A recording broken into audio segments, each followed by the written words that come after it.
Hi guys, welcome to the Bematlab show once again with a very special guest जो कि I can't मैं मुझे समझ में भी नहीं आ रहा है मैं उनको किस तरह इंट्रोड्यूस करूँ. She's a doctor, she's a theatre artist and much more. So without wasting much of the time, I would introduce her. It's Dr. Amrita Sarkari Jaipuriar. Namaskar. And ma'am, it's truly an honor to have you with us on the show. Pleasure is all mine. Ma'am it truly is very special क्योंकि हमने जितनी हमारे research में हमने जितनी बातें आपके बारे में जानी और स्पेशली आपसे बात करके वो और ज़्यादा निखर गई और बहुत ज़्यादा इंटरेस्टिंग हो गई हमारे लिए. So I am really excited to look forward for this episode and I am sure आप भी कई सारी चीज़ें सीखेंगे इसमें. And specially from a generation that is coming up now, I truly believe that is going to be a very big learning. Ma'am के जितने भी एक्सपीरियंसेस हैं वो हमारे लिए काफ़ी इंस्पायरिंग होंगे और काफ़ी ज़्यादा चीज़ें हम उनसे सीख पाएंगे. I hope so. I'm sure. So ma'am पहला सवाल मेरा आपसे ये होगा that I mean we all know that आप एक डॉक्टर हैं, you're a practicing doctor, yes. as well as a theatre. You've been a theatre artist and you're handling, I believe you're heading a theatre right now. Yes. Right. So when was it that you thought that मतलब ma'am initially हमेशा और शायद आज भी एक बहुत बड़ी ये चीज़ है that there were only two career ये एक चीज़ थी जैसे either it was an engineer or either it was a doctor. ऐसा कब आपको फील हुआ और when did you realize कि आपको एक्टिंग भी इज योर लव, आपको एक्टिंग करना भी पसंद है? ओके. कब ऐसा था जब पहली बार आप स्टेज पर गई या ऐसा? When was it? अच्छा. नहीं, करियर की तरह तो मैंने कभी एक्टिंग को सोचा ही नहीं. वो तो मेरा पहला था कि बचपन से ही मैंने सोचा था कि मुझे डॉक्टर ही बनना है. मेरे फादर डॉक्टर थे और मेडिकल कॉलेज में प्रोफेसर भी रहे, तो उन्हीं को मैं आइडलाइज करती थी और हमेशा मैं डॉक्टर बनना चाहती थी और इनफैक्ट मैं मेडिकल कॉलेज में जॉब भी चाहती थी. बट अनफॉर्चुनेटली वो अपॉर्चुनिटी मुझे नहीं मिली. But yes, I am happy with what I am as a doctor. हाँ, जब आपका प्रश्न थिएटर के बारे में है उसमें मुझे लगता है कि मुझे हमेशा एक्टिंग, डांस, बोलना, कुछ बदल के बात करना, लोगों को कॉपी करना, ये मुझे हमेशा से अच्छा लगता था. तो कोई भी जाता था या कोई भी मैं पिक्चर देख के आती थी, सपोज करिए मैंने कोई भी फिल्म देखी, एनी फिल्म, तो उसकी अगर मैं कहानी आके अपने दोस्तों को सुनाती थी ना तो मैं उनकी एक्टिंग करके ही सुनाती थी. तो मुझे ऐसा लगता है ये मेरे अंदर पहले था. बट ये रियलाइजेशन कि मैं स्टेज पे जाऊँ या करूँ, वो मुझे कानपुर में मरियमपुर स्कूल था तो वहाँ मैं देखती थी और लोगों को परफॉर्म करते हुए मुझे भी मन करता था.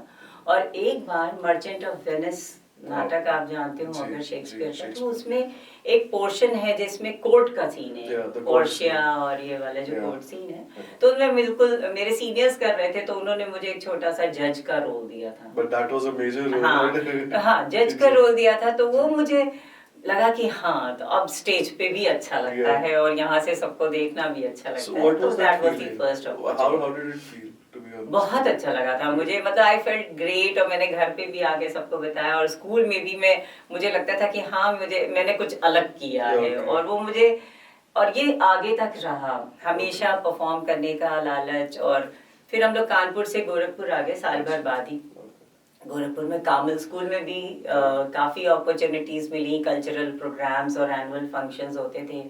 और शेक्सपियर का यहाँ पे भी काफ़ी था. शेक्सपियर पता नहीं कैसे वो हम लोग को स्कूल में पढ़ाया जाता है या कैसे, हम लोग को थोड़ा उनके लिए रुझान रहता था. तो उनके बहुत सारे प्लेस, 12th नाइट किया, रोमियो जूलियट किया.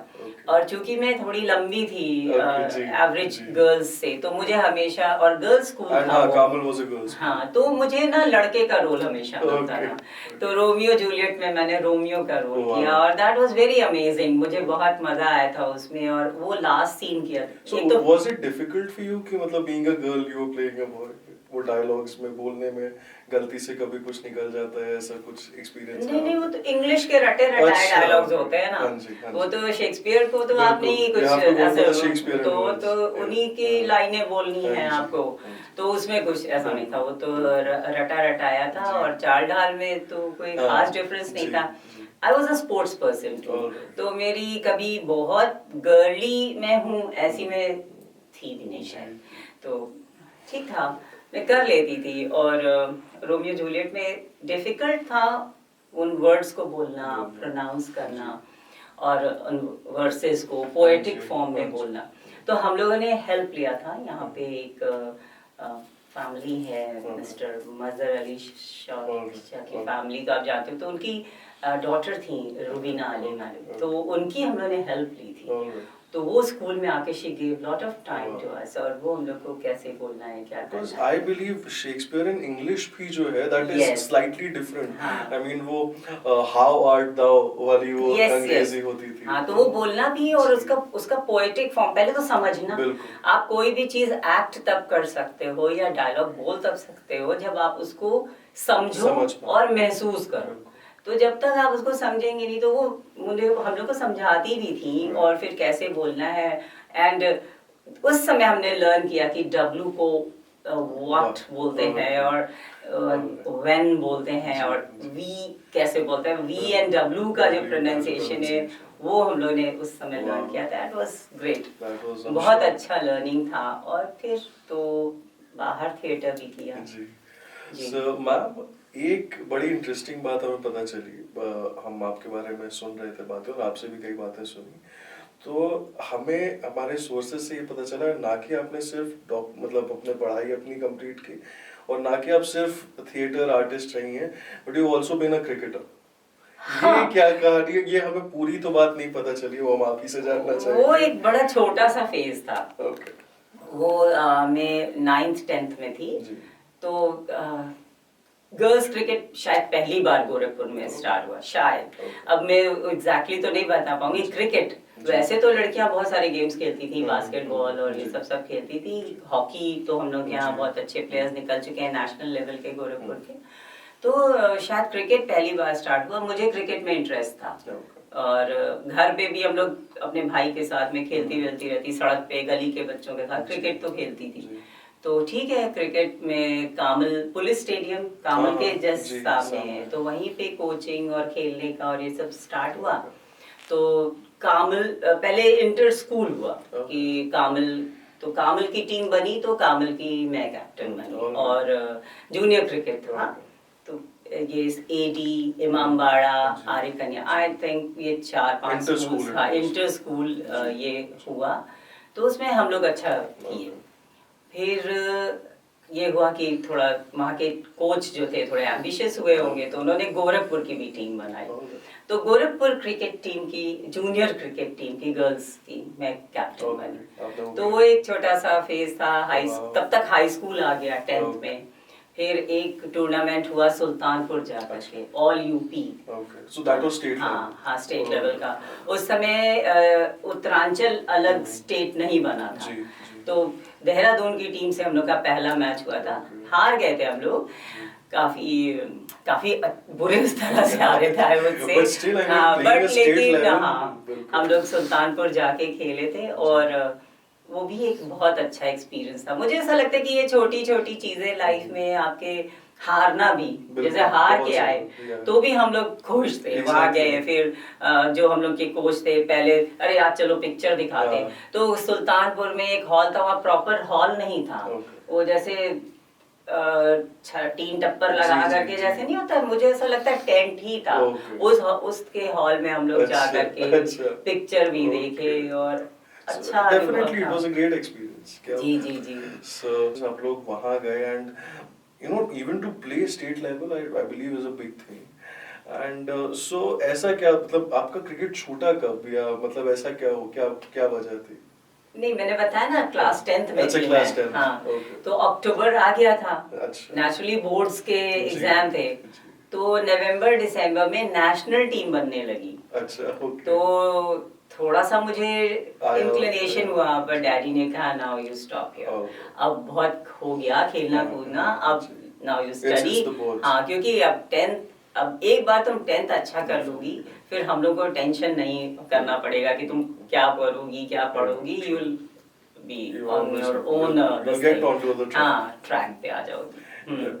सो ma'am, now I would say आपने क्रिकेट खेल लिया, आपने स्कूल में एक्टिंग कर ली, what was acting's role after the school?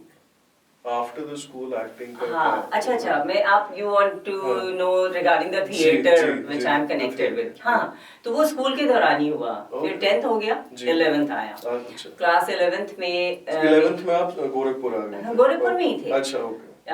हम क्लास हाफ 8 से अच्छा, गोरखपुर alright, आप ही आ गए गोरखपुर आ थे। गए, वो जो रोमियो जूलियट वगैरह था वो वो हमने गोरखपुर गोरखपुर में, में ही किया, कामिल कामिल में मैंने आपको Alright, बताया। alright, तो ये अब आप ये जो पूछ रहे हैं तो हाँ। क्लास 11th में हम थे तो जूनियर्स इंस्टीट्यूट जानते हैं? हाँ जी। तो वहाँ पे रेगुलर प्ले वगैरह पहले हुआ करते थे। तो मैडम गिरीश रस्तोगी जो Okay. हमारी फाउंडर जी, है रूपांतर नाट्य मंच जिसको मैं आज हेड आज आप करती हूँ, जी। तो उनका वहाँ उस थिएटर ग्रुप से मेरे मामा जी, हमसे रिलेटेड मामा जी एक थे, नॉट माय Okay. ओन मामा, माय चाचीज ब्रदर।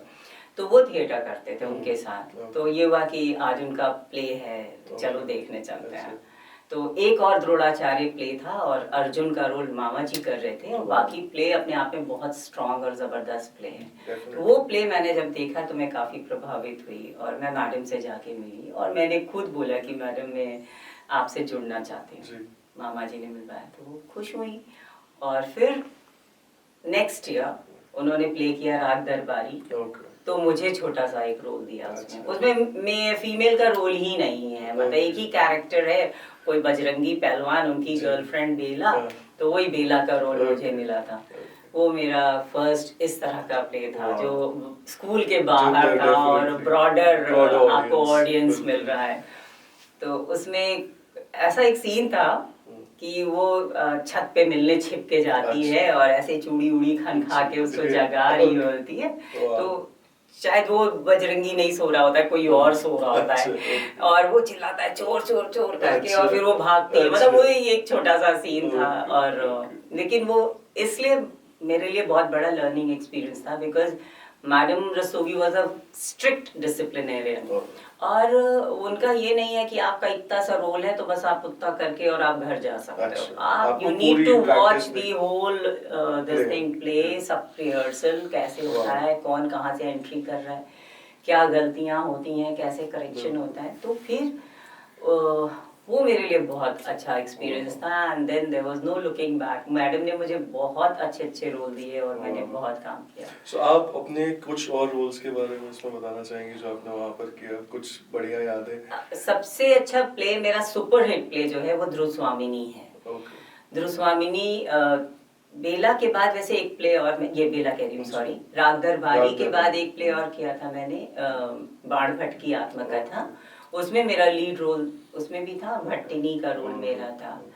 लेकिन उसके बाद जो थर्ड प्ले ध्रुव स्वामिनी था उसमें मेजर मेरा ही रोल था। ध्रुव स्वामिनी का ही कैरेक्टर मैंने प्ले किया और वो play national drama festival, UP festival, And I think that was even telecast. हाँ, Yeah. वो दूरदर्शन उस जमाने में दूरदर्शन पे जी। मंगलवार को टेलीकास्ट होना वो बड़ी बात थी। तो वो Definitely। उसके लिए भी सेलेक्ट हुआ और उससे भी अच्छा अनुभव उसका तो था ही, जी। मतलब जो शूटिंग है और आप नेशनल टेलीकास्ट पे, वो बिल्कुल। बड़ी बात। पर मेरे को सबसे अच्छा लगा था जयशंकर प्रसाद जी का सेंटेनरी ईयर था जी, जी। 89 में। Alright. तो वो प्ले स्टार्ट हुआ 85 से Okay. एंड यू नो 89 में वो जी, वहाँ पे भारत भवन में भोपाल में Okay, जी। हम लोग ने उसको स्टेज पे किया। Oh, wow। और पहली बार ऐसा स्टेज था देखा हम लोग ने। नॉर्मली क्या होता है, स्टेज ऊंचा है और हाँ, ऑडियंस ऐसे audience बैठा है, उसमें उल्टा था। Okay। स्टेज बीच में है और ऑडियंस wow, आपके चारों ऐसे तीनों तरफ, क्या जैसे बात। पृथ्वी थिएटर वगैरह आपने जी, देखा, जी। But it is a bigger theatre. Bharat Bhavan का थिएटर बहुत बड़ा और सीढ़ियों पे लोग ऐसे बैठते हैं और देखते हैं। बहुत अच्छा वहाँ पे परफॉर्मेंस। और चूंकि वो सेंटेनरी ईयर था तो सिर्फ प्ले नहीं थे उनके, It was a cultural। हाँ, पूरा गोष्ठी और प्रसाद जी के बारे में। तो बहुत बड़े बड़े कलाकारों से और बहुत बड़े जैसे बीबी कारन साहब थे और बहुत बड़े बड़े ये साहित्यकार लोग वहाँ पे इकट्ठे थे। बहुत अच्छा अनुभव, बहुत अच्छा लगा। What? मतलब वो ऐसा कुछ डर सा था अंदर, वो इतने वहाँ परफॉर्म करते टाइम या ऐसा? डर तो पहले लगता है। हाँ जी। डर तो हर आप प्ले स्टेज के पहले, मतलब हाँ, स्टेज पे चढ़ने के पहले। मैं आपको बताऊं कि चाहे आप गोरखपुर में अपने लोगों के बीच में प्ले करो या कुछ भी करो, तो एक जो रोंगटे खड़ा करने वाला जो फीलिंग होता है ना, वो शुरू में रहता है। और एक बार जब फर्स्ट एक्ट बढ़िया निकल जाता है ना, शुरू में गड़बड़ी हो गई तो फ्लॉप हो जाएगा। और अगर पहला चीज निकल गया तो उसके बाद कुछ नहीं होता, उसके बाद सब एकदम मैकेनिकल। फर्स्ट 30 सेकंड्स 1 मिनट अगर आपने कंट्रोल कर लिया, उस समय अगर आपकी जबान नहीं लड़खड़ाई या आपको कुछ ऐसा नहीं हुआ तो बहुत बढ़िया निकल जाता है, कुछ नहीं होता है। मतलब मैं तो सबसे कहूंगी कि थिएटर जरूर करना चाहिए। It is better than acting in front of the camera और डूइंग एनीथिंग, क्योंकि वो आपका पर्सनालिटी बहुत develop exactly, plus that's live, वो आप लाइव कर रहे हैं, नो रीटेक, नो रीटेक्स, सबसे बड़ी बात। दूसरी, नो प्रॉम्प्टिंग, आपको सब कुछ मेमोराइज करना है। तो आपके, मुझे लगता है कि थोड़ा जो समय के साथ आप और इंटेलिजेंट हुए, मुझे ऐसा लगता है मैं समय के साथ थोड़ा बेटर हुई रिगार्डिंग मेमोरी, परफॉर्मेंस। आई ग्रू अप। तो मुझे ऐसा लगता है कि ये सब में स्टेज का, और जो आपको मैंने क्रिकेट में बताया कि मैं हारी, डिफीट का, इन सब का बहुत इम्पोर्टेंट रोल है। फेलियर्स, डिफीट, तालियां, सब कुछ आपको बनाते हैं और मतलब मुझे they make you grow. So ma'am, एक बड़ा फनी सा किस्सा हमें पता चला है, शायद राग दरबारी से हो या आप मुझे बताइएगा अगर मैं गलत बता रहा हूँ। आप लोग कहीं शायद देवरिया में आप लोग एक प्लान कर रहे थे, आप लोग वहाँ पे प्ले हो रहा था आप लोगों का, एंड अचानक से ये चोर चोर वाली बात हुई और एक्चुअली वहाँ पे ऑडियंस को लगने लगा कि वो क्या किस्सा था? देखिए, पहले गोरखपुर एंड अराउंड थिएटर्स नहीं होते थे, मतलब हम लोग के पास हॉल तो होते नहीं थे।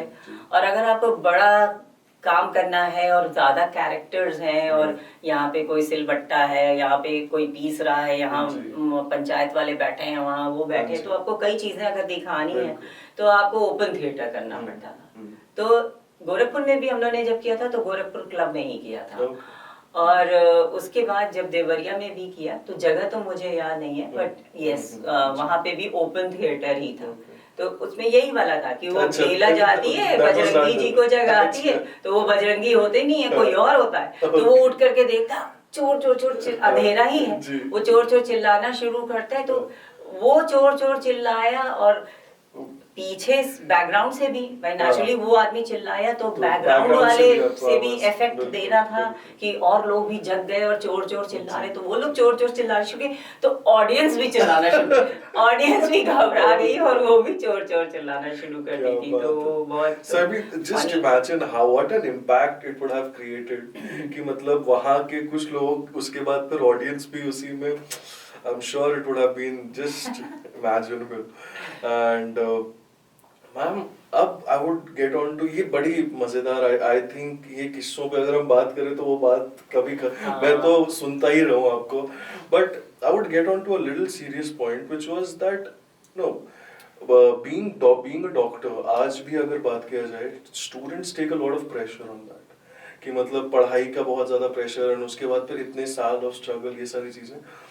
Do you ever think, मतलब या अभी आपको ऐसा फील होता है that कभी भी ऐसा हुआ that आपकी एक्टिंग या आपका स्पोर्ट्स या anything else that you were doing in life, वो आपकी पढ़ाई पे हैम्पर की जब आप अपनी तैयारी कर रही थी टू बी अ डॉक्टर, या कभी ऐसा हुआ कि आपको एक बैलेंस मेंटेन, या उस समय या शायद आज भी एक बैलेंस मेंटेन करने में, today you are a mother, you are someone, मतलब वो एक होता है ना कि आपको हर रोल यू नो निभाना है, तो कैसे एक मतलब how do you create a balance उस समय का? मैं जानना चाहूंगा, मैं अभी भी जानना चाहूंगा। नहीं, कभी कभी आप बोले तो मुझे ऐसा लगता है कि प्रायोरिटीज आपकी चेंज होती रहनी चाहिए समय के साथ। जैसे आज अगर सपोज करिए, मैं अपनी बात नहीं कर रही हूँ, इन जनरल बात कर रही हूँ कि आज मुझे काम पे जाना है, बहुत सारा काम है, और सडनली आपका बच्चा बीमार हो गया, तो आप क्या करोगे? यू लीव दैट वर्क, बच्चा देखोगे ना।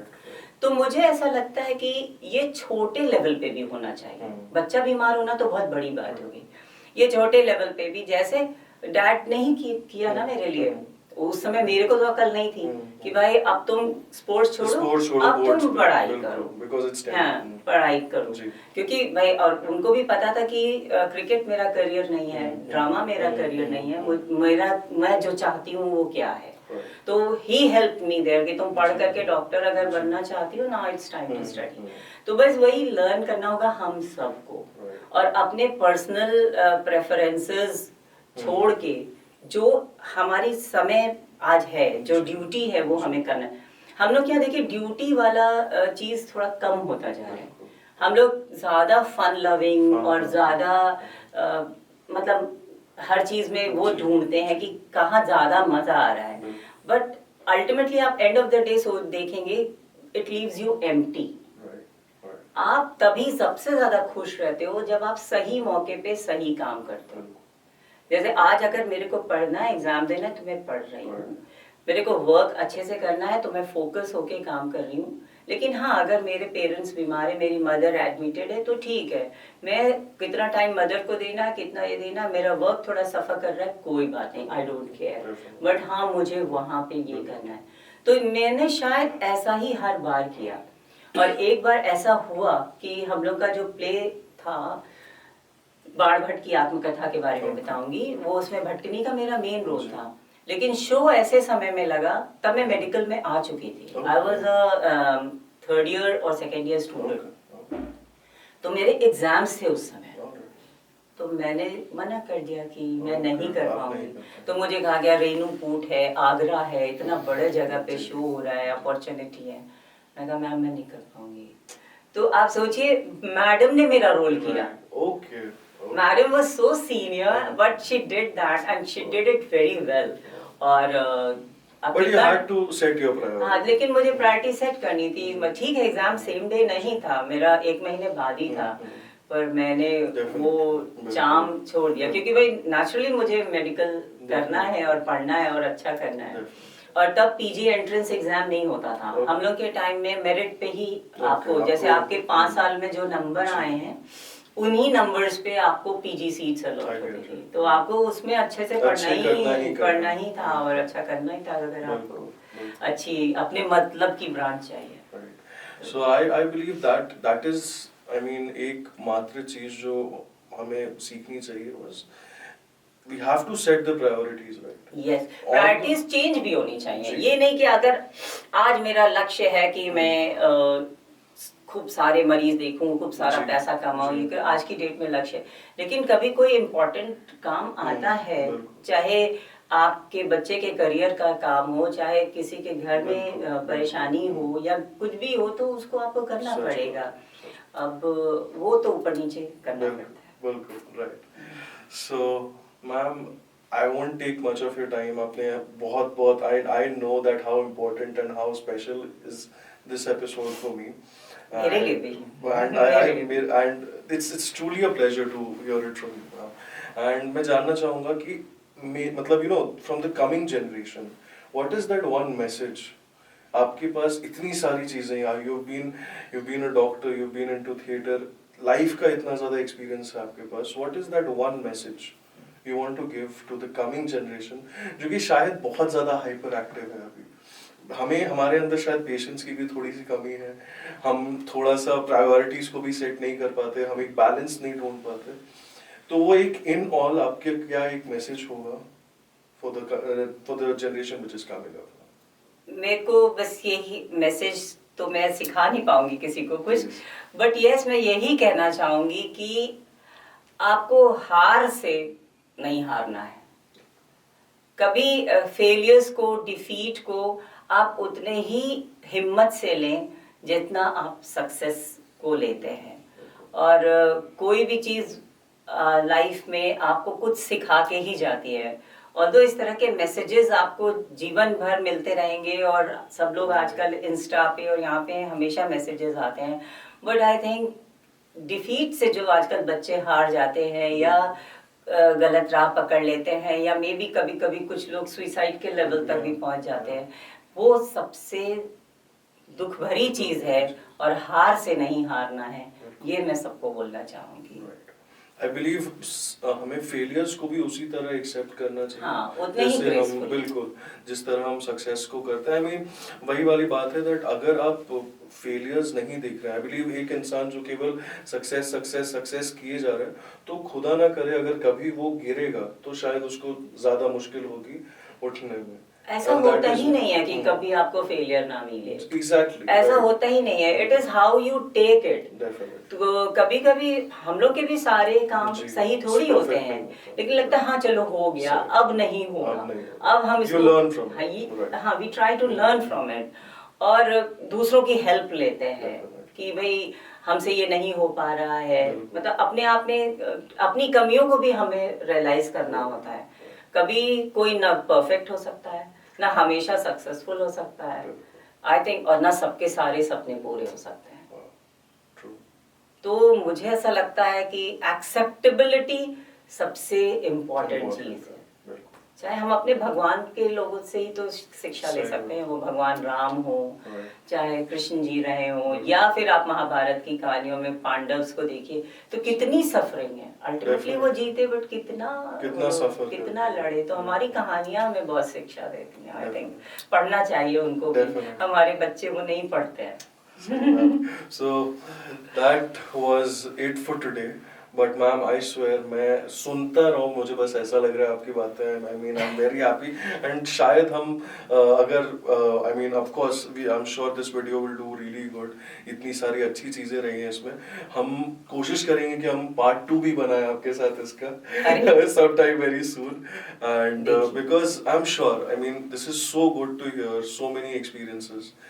And it's truly a pleasure, and thank you so much for being with us on this show, ma'am. Thank you. And Thank you. see you all in the next episode. So please keep supporting us, like, share, and subscribe. The Bematlab Show. Thank you so much. Thank you.